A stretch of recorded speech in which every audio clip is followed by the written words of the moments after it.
this wonderful success. Yes, he my cooked. success. I cooked. It wasn't Mother's Day. It wasn't an anniversary. It wasn't my birthday. He cooked. Yeah, not the norm for me at all. I'm a huge, big eater. Love it, love food. Borderline pastime of mine to hunt up fun and interesting food. But actually taking the time to prepare it myself, nope.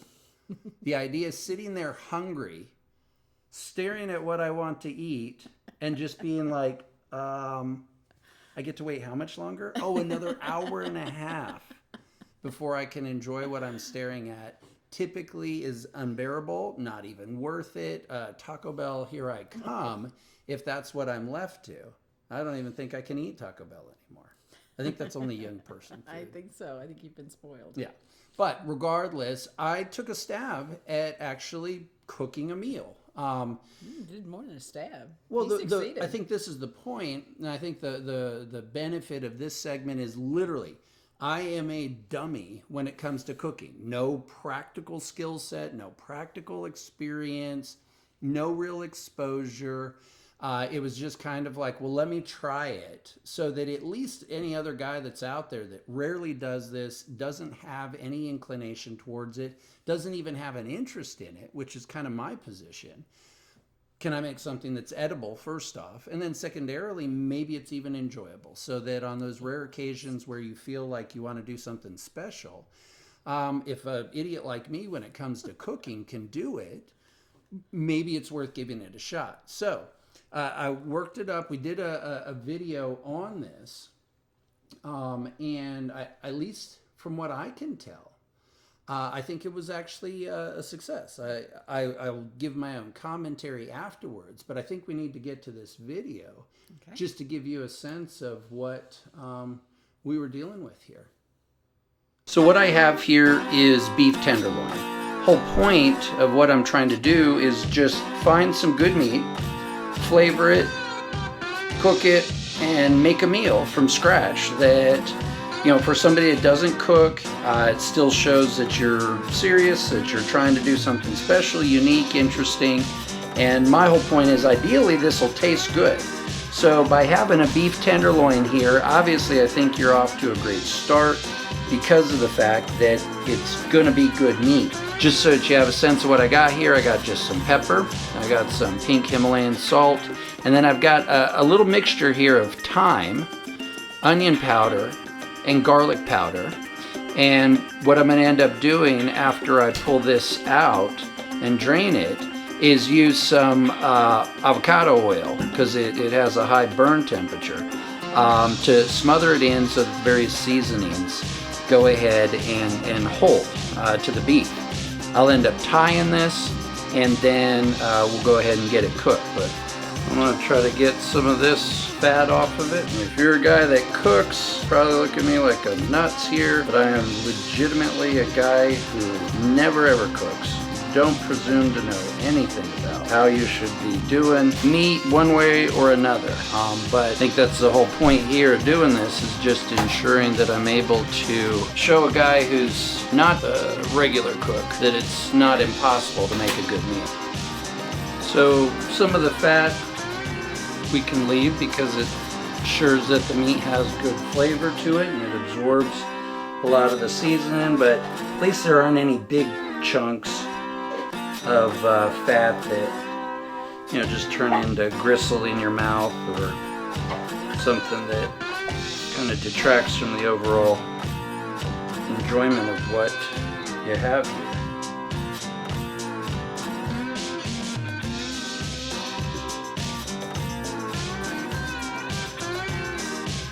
Got this seasoned, maybe a little more along the edges, but now kind of the interesting part with this tenderloin is what I'm going to do is kind of get it prepped and ready to be folded and tied. Because what you end up doing with this meat is, in tying it, it kind of binds it together, and so you kind of get this tube of meat when you're all done that you slice into, and kind of gives you these little mini steaks that you cut off of the meat, but what I end up doing with it is just literally folding the thing in half.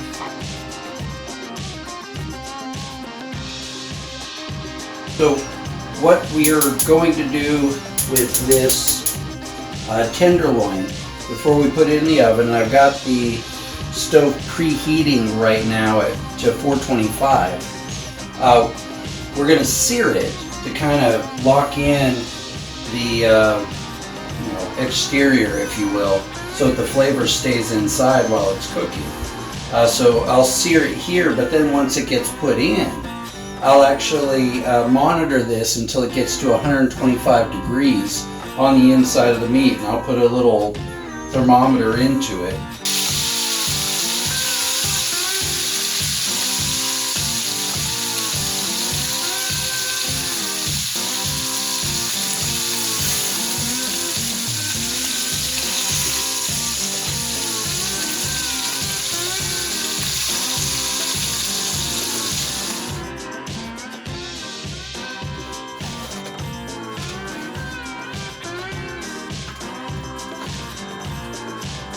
This thing, again, I'm going to want it to show me about 125, and I don't want to stick it in between the fold. I want to get it into the good part of the meat, so I've got a good temperature for it. That way, by putting it this way, I can turn on the oven light and watch it.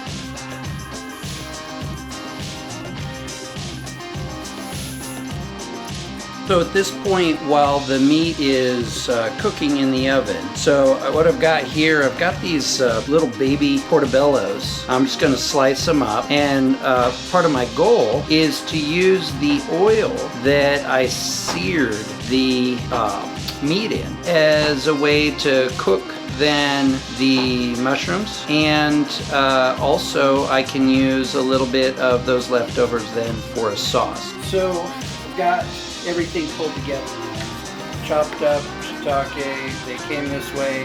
I sliced up the portobello. So I'm going to start cooking these along with a little bit of minced garlic. So just kind of let it simmer down just a little bit. And you can see it, again, we're talking just a few minutes here. Nothing too major, but you do want to get them all cooked. You know, they obviously shrink some when you're cooking them down, so it may look like a lot at the beginning, but as it cooks down, it starts to get a little more compact. Meanwhile, obviously you can see now it's in great shape. They're all cooked in. Beautiful color to them. They look appetizing. And you know, I think for anybody that is like me, who's a big fan of eating. I love eating. I like going to restaurants. I'm blessed that I have a wife that knows how to cook exceptionally well. So you kind of learn what to look for and what it is that you're expecting the food to look like. And that's really it for my barometer. So I'm going to say that's good. Now the nice part is that, you know, a few things, and I'm going to use this to make my sauce for the tenderloin. I got about half a carton of the heavy whipping cream here. My temperature's down pretty low. And I'm just pouring it in. The heavy whipping cream, pretty straightforward stuff to use. Just kind of make sure you don't burn it, but let it kind of mix in and get all over the mushrooms.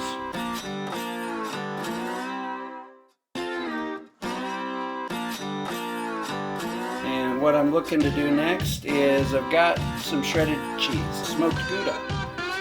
It's got its own fun flavor, but I'm just taking that. And I'm not, you know, you see I used the same oil that I seared the tenderloin in. Then cooked the actual mushrooms in that oil. And then once the mushrooms were cooked, added some heavy whipping cream. Now I'm adding some cheese that just kind of gives it its own fun flavor, but adds a little kind of bulk to the actual sauce at this point.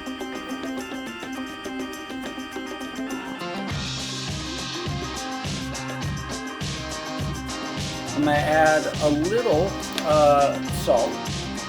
I've got some more of that pink Himalayan salt. You can use any salt you want. I just think this is a high-grade salt. You don't want to get too much, but just enough to kind of beef up some of the flavor. And then just because I had some left over that time, the onion powder and garlic powder, I'm going to just go ahead and add that in. Just the last little tidbit.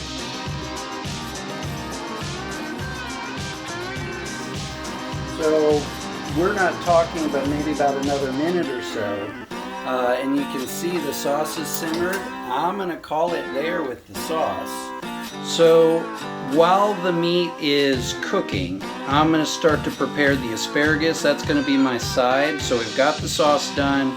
I want one side and then the meat, and the sauce is obviously going to end up on the meat, and if you want to put a little bit on the asparagus too, it's kind of personal preference at that point. Now the asparagus is kind of an interesting thing in that when you're prepping it, you break off the bottom part. Where you break it off is kind of a natural thing.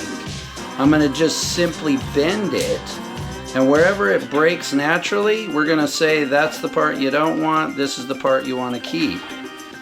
And you're going to do that with each one.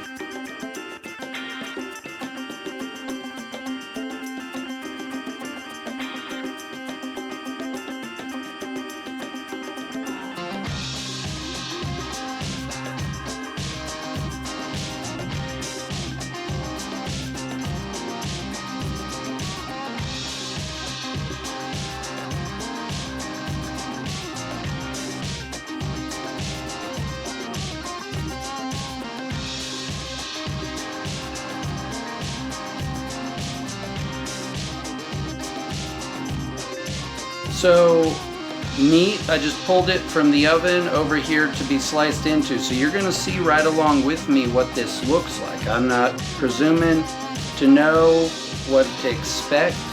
All I know is that I made sure that the temperature got to at least 125 degrees. You can see the outside's got this lovely color to it. So I'm going to actually just cut it in half and then slice from there, so we can see exactly what the inside looks like of this thing.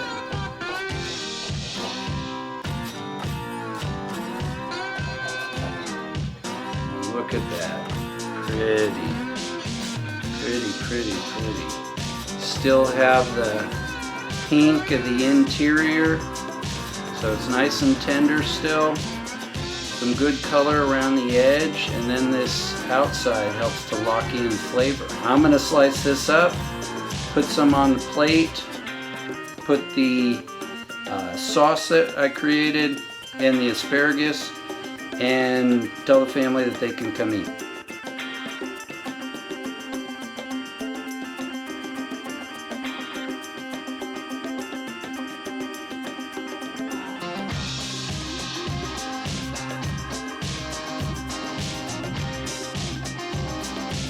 Okay, so kind of moment of truth.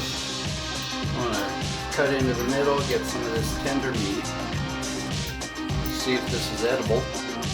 I can give an honest opinion about how stuff tastes, even if from a prep standpoint I'm uncertain. Let's see.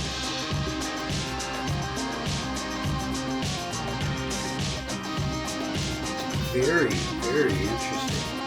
So the sauce has this kind of like almost smoky richness to it. I think that comes from the cheese, actually, the Gouda. But just balanced. There's nothing extreme about it. It's kind of like a warm, inviting flavor, and then the meat is just extremely tender. Extremely tender.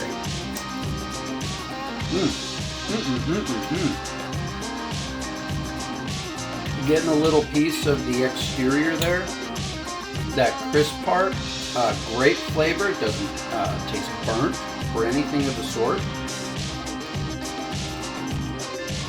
And the asparagus, crisp, crunchy still, obviously cooked well. So, not hugely involved. I'm going to call Tamara in and my son, have them taste it, and I'll report back when we're doing our live stream about what their thoughts were. Delicious. Yeah.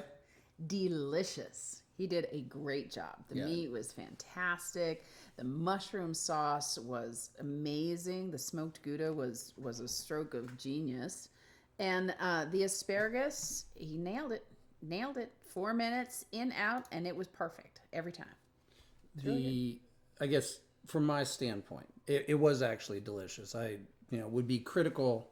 Kind of, our household's known for kind of abrupt honesty sometimes.